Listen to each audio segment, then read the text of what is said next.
This isn't the type of fear that you can control. It isn't the type of fear that you can get over. It isn't like heights or the dark.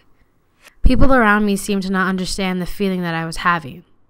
They seemed to be immune to what was happening around them. They just went on with the flow of their daily lives and living with their sickness. No one knew what was happening. No one knew it was just under their noses, filling their brains, coming out of their mouths. I could only see the corruption of their brains. I could see how the people were manipulated and manipulating. They were tainted with what the world thinks is perfect or imperfect. The world has tortured these innocent souls. This was the fear of the world being changed by the thoughts of the higher person, but not the higher power. The people see a figure and they want to make sure that every person measures up to that figure. The fear of not being good enough. The fear of not being yourself.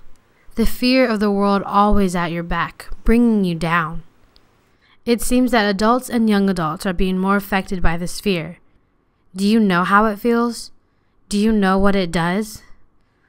The fear is more than just spiders or snakes. It is more of your past mistakes. The fear becomes us. It is the outside world. You start to believe what people are saying.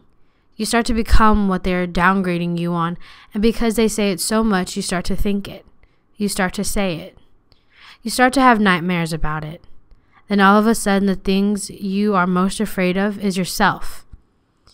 You have become so attached to other standards that you fear looking at yourself in the mirror and not seeing what they want you to be. You now fear what they have fed into your mind.